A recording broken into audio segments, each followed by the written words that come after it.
Hello everyone. आज हम MA final के तीसरे प्रश्न पत्र कृषि भूगोल में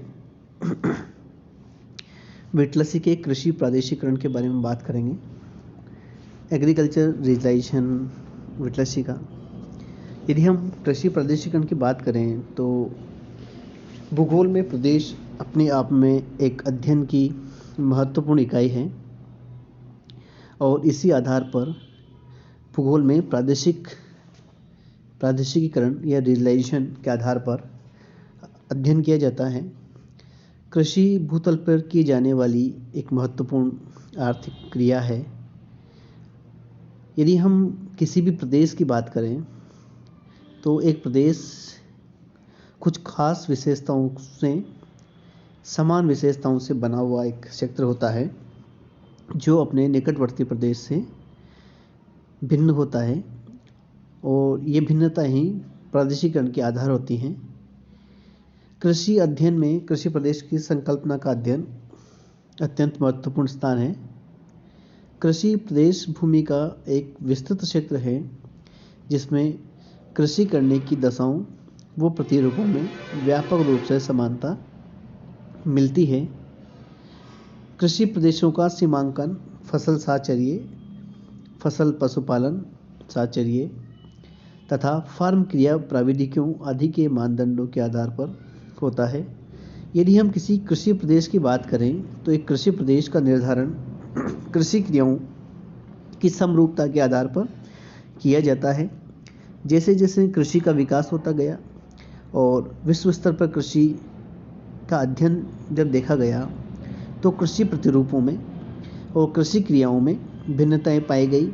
ये भिन्नताएं उस क्षेत्र की भौगोलिक भिन्नताओं से जनित या सांस्कृतिक भिन्नताओं से जनित थी, जिसके आधार पर विश्व के अलग अलग क्षेत्रों में कृषि कार्यों में और कृषि प्रतिरूपों में भिन्नता देखने को मिलती है।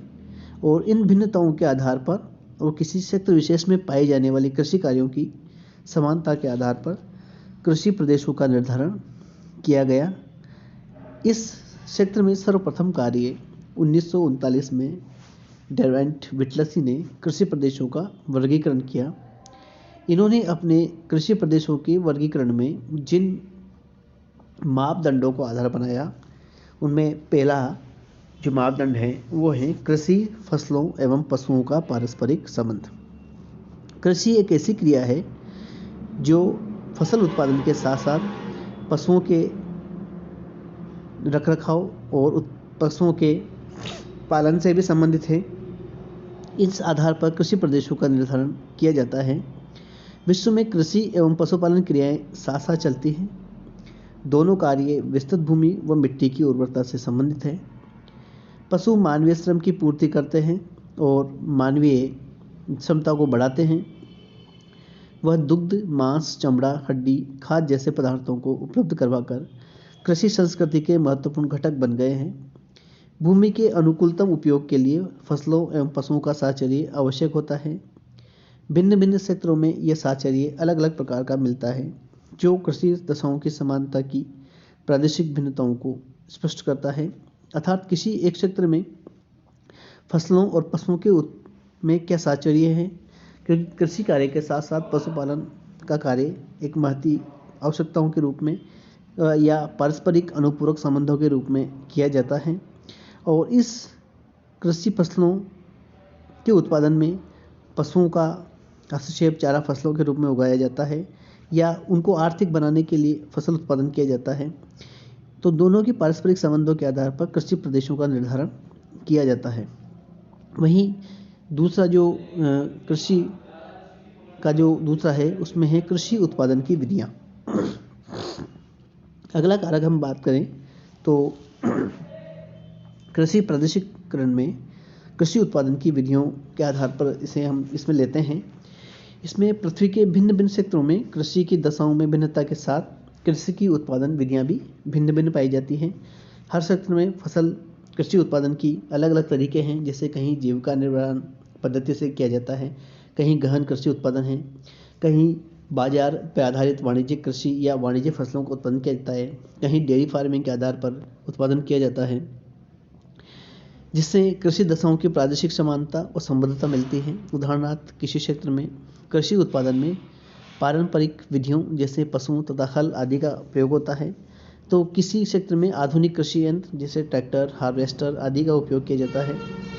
किन्हीं क्षेत्रों में फसल उत्पादन सिंचाई पर आधारित होता है और किन्हीं क्षेत्रों में बिना सिंचाई के कृषि संभव है।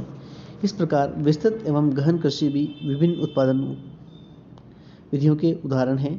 तो कृषि उत्पादन की विधियों में अलग अलग क्षेत्रों में अलग अलग अंतर देखने को मिलता है। वहीं अगले कारक में कृषि में पूंजी, श्रम एवं संगठन आदि के विनियोग की मात्रा। किन्हीं कृषि प्रदेशों में पूंजी का निवेश अधिक होता है, तो कहीं श्रम अथवा कहीं कहीं दोनों का अधिक उपयोग किया जाता है। अर्थात किन्हीं क्षेत्रों में कृषि पूंजी निवेश के आधार पर की जाती है, वहीं कहीं श्रम आधारित कृषि है। जैसे एशियाई प्रदेशों में कृषि श्रम आधारित कृषि है, वहीं पश्चिमी यूरोपीय देशों एवं अमेरिका में पूंजी निवेश वाली कृषि यहाँ पाई जाती है। मानवीय श्रम पर आधारित कृषि जीवन निर्वाह हो जाती है। यांत्रिक कृषि लाभांश को बढ़ाती है। पूंजी विनियोग से कृषि उत्पादन की मात्रा, किस्म एवं विविधता प्रभावित होती है।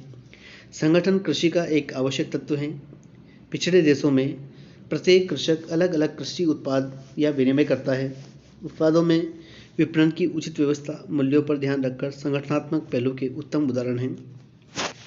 किसी भी प्रदेश में कृषि को प्रभावित करने वाले कारकों में पूंजी, श्रम एवं संगठन है, और इन तत्वों के सम्मेलन से कृषि में आधुनिकीकरण की प्रवृत्तियों का विकास होता है। और श्रम की मात्रा पूंजी कृषि में गहनता को बढ़ाती है, और ये कारक किसी क्षेत्र की जनसंख्या या कारकों के अनुकूल भी चलता है। और सामान्यतः यदि हम विश्व में देखें तो जहाँ पर श्रम गहन कृषि है वहाँ पर पूंजी विनियोग कम है, वहीं पूंजी विनियोग सामान्यतः मशीनी क्षेत्रों में या जहाँ श्रम की कम प्रधानता है, श्रम महंगा है, वहाँ पर अधिक है। संगठनात्मक कृषि ने कृषि के विस्तृत स्वरूप को बढ़ाया है। इसके अतिरिक्त अगला जो मापदंड इसमें लिया जाता है वो कृषि उत्पादन में उपभोग का स्वरूप। कृषि पदार्थों की मात्रा, विविधता एवं किस्म उपभोग प्रतिरूप से प्रभावित होती है। यदि कृषि उत्पादन व्यापारिक दृष्टि से किया जाता है तब वहाँ विस्तृत फसलों के विशेषीकरण वाली कृषि होती है, जैसे रबर, गन्ना, कॉफ़ी, चाय। ये ऐसी फसलें हैं जिनका उद्देश्य व्यापारिक होता है, अर्थात इन क्षेत्रों में जहाँ ये उगाई जाती है वहाँ इनकी मांग न होकर के विश्व के बाज़ारों में इनकी मांग अधिक होने से इन्हें लाभप्रद दृष्टिकोण के दृष्टि से ही इन फसलों का उत्पादन किया जाता है। परंतु यदि उत्पादन कृषक के निजी उपभोग के लिए किया जाता है तब वहाँ निर्वाह कृषि के अंतर्गत अनाज, दलहन, तिलहन आदि अनेक फसलों की कृषि की जाती है। अतः कृषि उपज के उपभोग के तरीके से भी कृषि दशाओं में प्रादेशिक विविधता मिलती है, जो कृषि प्रदेशों के सीमांकन हेतु आधार प्रदान करती हैं। कृषि का लक्ष्य यदि हम लोग बात करें तो या तो वो उपभोग का स्तर के आधार पर किया जाता है कि कृषक अपनी आवश्यकताओं को पूरा करने के लिए या उनका उपयोग करने के लिए कृषि कार्य किया जाता है। वहीं यदि ये कृषि बाजार आधारित है तो बाजारी फसलों का उत्पादन इसमें किया जाता है। उद्योग आधारित हैं तो औद्योगिक फसलों का उत्पादन यहाँ पर किया जाता है। अगले कारक में हम बात करें तो कृषि उत्पादन में प्रयुक्त यंत्र एवं उपकरण तथा आवास संबंधी दशाएं। कृषि क्षेत्रों की अपनी संस्कृति होती है, उसमें कृषि उपकरणों का प्रयोग तथा कृषकों की जीवन पद्धतियाँ आती हैं। उदाहरण के लिए यूरोप एवं यूएसए गांव जीवन की सभी जीवन सुविधाओं से युक्त होते हैं। वहाँ कृषि पद्धति एवं कृषकों का जीवन स्तर उच्च कोटि के होते हैं, जबकि दक्षिणी एशिया के गांवों में इन मूलभूत सुविधाओं का अभाव होता है, अतः कृषकों का जीवन स्तर निम्न होता है। कृषि प्रादेशिकरण में कृषि उत्पादन में प्रयुक्त यंत्र और उपकरण का और आवास संबंधी दशाओं को आधार पर कृषि प्रदेशों का निर्धारण किया जाता है। और इस स्थिति में हम बात करें तो कृषकों के जीवन स्तर से संबंधित ये चीज़ें हैं, और जहाँ पर इन तत्वों का निवेशन ज़्यादा होगा, पूंजी और संगठन की मात्रा होगी, कृषि मशीनीकरण युक्त होगी, वहाँ पर कृषकों का जीवन स्तर उच्च स्तर का होगा क्योंकि वो लाभप्रद या उत्पादन पर आधारित कृषि होती है।